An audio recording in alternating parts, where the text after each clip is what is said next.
Hi all, Alex here from The Mad Cartographer. This is take 3 of this goddamn video because I keep running over and it's taking a long time. So I'm going to try and be a bit more brief this time.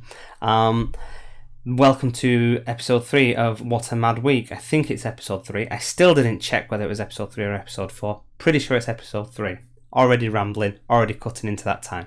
Anyway, this is our weekly roundup of what we have released on Patreon this week. I say weekly, I was away for 5 days, and so this has kind of come a little bit delayed, pushed into the back end of the month, and that's where we're at.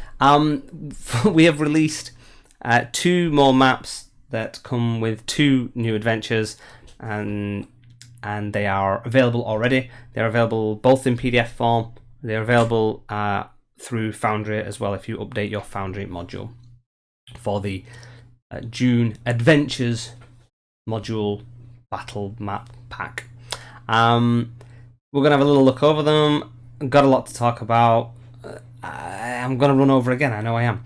So, first map and adventure was Hydromancers Lair. This was done by Kelfseal's Tales. They've done a few maps, a few adventures for us this month. They've done Pyromancer's Lair, they've done the Aromancer's Lair. This is the Hydromancer's Lair. We actually have a Geomancer's Lair. I just didn't get around to tweaking the map because there's going to be a bit of a map reskin to go with that adventure. That will probably be pushed into next month, and we'll talk more about next month later on in the video. So this is our Hydromancer's Lair. This is a reskin of the Water Temple that we did for the Classic Dungeons pack. As ever with Kelfseal's Tales, it comes with these cool token artwork from Printable Heroes. So these are available to the All the Things tier, folks. No, not that one. There you go. That's the guy. So this is already available. It's a really cool little dungeon tales, they call it. Just a little small dungeon crawl. Very simple, very quick and easy. Easy to drop into any campaign and tweak it as you might want. If you want to up the scale, make it a little bit more difficult, then you can do. Really easy to use. And like I said, we've changed the map around, added in some new elements based on the adventure description.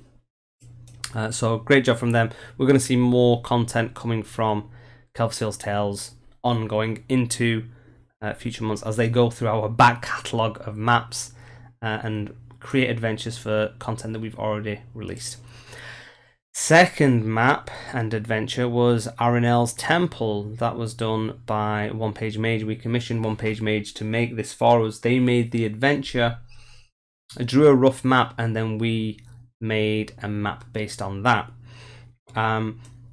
It is a low-level adventure. It's level 2, I believe, and essentially it is a temple to a deity of light called Aronelle. You'll see here that we created some artwork for Aronelle. There's another NPC that appears in it called Bradlin the Bard. Again, artwork, that kind of stuff, available to All the Things tier. So with this adventure, it has these cool elements in it where you make your way through the dungeon, in particular with Foundry. This works really well. And you've got this element where when the players have to both pull these levers, it will shut these doors, and then the DM basically separates the players. It's an instant team split, which can really throw the direction that this adventure is going to go in. So then once these levers are pulled, it will open these areas, and then the players will go through their own routes, and they've got to fight an initial encounter on their own. They're on level 2, so we're not going to break them up for the entire adventure. One of the things with the adventure is this is because it's this temple of light. There's like illusions in there. So within each room, according to the adventure description, once you killed the the creatures that were in this room. Then the entire room, the scene that was, you've got this savannah scene, you've got like a sandy desert scene, you've got a tree with a dryad in it, you've got these webs where you fight some giant wolf spiders. Once you killed the creatures there, the room scene would just change back to the temple. You know, the illusion would fade, and so we decided that was pretty cool, and we would put that as an additional interactive element for Foundry. So once your players have defeated the encounter, you can select this little icon here, delete it, and it will delete the room, and it'll do the same on all the other rooms as well. So again, a little interactive element that is for the all the things version of this Foundry content. The map bundle get Foundry pack. The all the things tier get additional maps. They get some bigger maps, and they get more interactive Foundry content with their stuff. The bigger thing for this, and again only for the all the things, is the central room is a puzzle room. Now originally it was done as a mirror puzzle where you had to bounce light around the room. And when One Page Mage gave us the adventure, it was literally at the same time that we were releasing the Temple of the Sun, the desert kind of like Pharaoh's tomb map where you bounce the light around the tomb. And One Page Mage had no idea that we were making this map, and we didn't know what he had planned for the adventure, and so we ended up having to redo this middle bit. Fortunately, last month for our Wizards Tower theme, we were asking for different ideas on maps, and one of our Discord Patreon members, Lulu, submitted a map idea, and part of the map idea was this cool little puzzle where you go upstairs and there's like a prism floor. There's like tiles in the floor that are shining light through, and it's cascading this pattern on the floor below.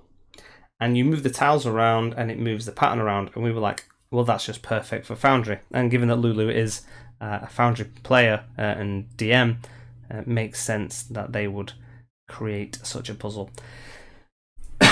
So that is what we've done here. So you have this element where your players will go into this room and they will see this pattern on the floor. From the description, they will look up to the roof and see that this is light projected onto the floor. They can't interact with it. The light is made from these tiles. So they will go up the stairs, which will take them to... We'll reset this because you can see the GM view, but the players won't see it. So what would happen is that they would then go upstairs, and they can then see this. Oh, I've got a random wall there apparently. Don't know where that suddenly appeared from. Is that on one of the tiles? Looks like I'm gonna have to do a fix. Well, that's always a good thing to find out. Anyway, and they will interact with these tiles here. Now, when they move the tiles, you'll see that it moves the pattern below. So they've got to try and rearrange the tiles without being able to see the pattern. It will take the players that are in this room down below to shout, okay, move the middle tile down one. Move. Really, really, really difficult, frustrating puzzle. If your players don't like puzzles, don't do this. You have the option of them of having them placed, and you could have these glass tiles moved around, and they can pick them up and not have to slide them around. They just have to reposition them if you want to make it a little bit easier for them. Alternatively, we did make another version of the map where you don't have the upstairs room, and you just have a normal tile puzzle. So the GM can scramble it all around, and then the players just need to move it around. And you can give the players ownership of these tokens if you want to, and let them move them around themselves. Or you can, as the DM, control them yourselves and let them guide you. Anyway, this is all very Foundry specific, but it could be, it could work in other VTTs. It's a very simple tile that can be moved around. So we have made the individual tiles available. This is, again, as I say, for the all the things tier. For the For the map bundle tier, this room will not have the puzzle. The adventure description that you get explains that this is a scrying room, and this tile can be used to scry on somebody. So we've still made it relevant so that you can still use this room, this adventure, without the need of that particular puzzle. So there you go. Big bit of an extensive walkthrough for this one. Really cool little map. Lots of cool stuff for players to do in it, and pretty easy to scale up or down or add additional content and elements to this adventure as you need. So that's that month. June is pretty much done. We're going into July. July is going to be Domains of Dread. We mentioned it in the last video. We have new cartographer coming on with us. We have Aggie from the Loot Tavern. Not the Loot Tavern, sorry, from Loot Tavern. They make items, creatures, adventures, and stuff like that.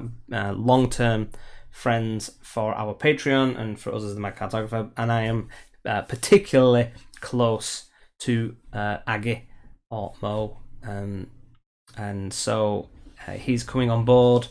Loot Tavern's still going to run it as Loot Tavern is going to run. He's coming on board making maps for us every week. So with myself, him and Stefan, we are going to start pushing out quite a bit of content, and we are starting with the Domains of Dread. We're going through Van Richten's Guide to Ravenloft, pulling a lot of the worlds, the domains from there, making maps that are relevant to those locations that will also work in pretty much any campaign, I think. So we've already got some desert maps made. I'm going to be making the House of Lament, which is the official adventure from Van Richten's Guide to Ravenloft. I'm going to be making that from next week, which is like a 23 room haunted house. So that should be great. I'm also going to be doing the Carnival, which is a very specific domain, which is essentially a circus carnival. So it's going to be all tents in Foundry. I'm going to be heavily utilizing the canopy system, so you'll be able to go into the tents and use the canopy stuff. For those that you are still on the fence about using Foundry or not, next month is probably going to be the month where you want to be really considering it. We're also going to be releasing our Foundry Anniversary Bundle. And we've made basically a year's worth of Foundry content now, and so we're going to put not all of it, by no means all of it. We're going to take some Foundry content from each of the themes that we've done, put them into one anniversary bundle that will be available to the All the Things tier, and trying to push some more Foundry stuff, make more awareness of it, get more patrons in, and grow our community, which allows us to just do more stuff for you guys in general anyway. So that is going to be available early next month. As well as early next month, we are going to be probably from Monday, because I'm going to still finish tweaking some stuff. We will have the My Air Bridge is up and running. We've pretty much got everything on there now. We've got tons of new assets on there. We've got all the maps on there. I just need to make sure that all the different tier folders are correct. We will have the brochure that's going to launch. So it's going to be very much the Mad Cartographer 2.0. We will have some video tutorials, some FAQ stuff, new Patreon layout in terms of master list, so that you can find and access everything so much easier from early next month. Looking at Monday, which I think is the 5th? Let's say 5th. So that's what's going to be happening then. Yeah, it's going to be great. It's going to be a great month. There's so much going on. I'm really looking forward to doing the Van Richten stuff. Really looking forward to starting to do the canopy stuff. We're going to start getting content on Moulinet for Foundry. I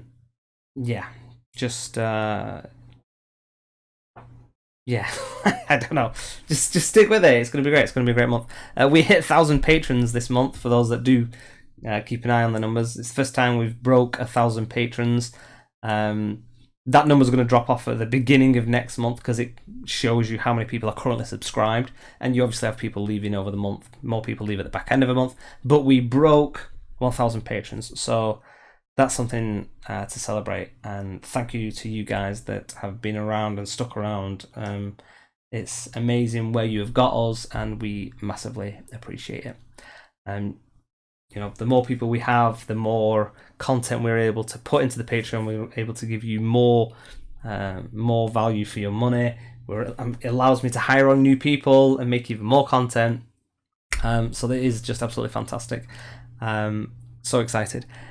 Speaking of people, as I've already mentioned, we have Aggie from the Loot Tavern. I'm going to do a final shout out to round off this video for Loot Tavern's current Kickstarter, which has 20 hours left on it. So if you see this video, go and check it out. I'm going to put a link in the comments below. This is a link to their Kickstarter. For those who aren't aware, it is Heliana's Guide to Monster Hunting. Some of you might have heard of it.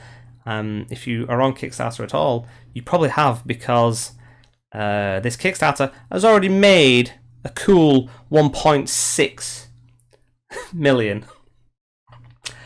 So they're doing okay. This little shout out ain't gonna help that much. The reason I'm saying this shout out, I've pledged to it. I can't wait to get this content. It is essentially a bunch of adventure. I think it's like 10 monster hunting adventures.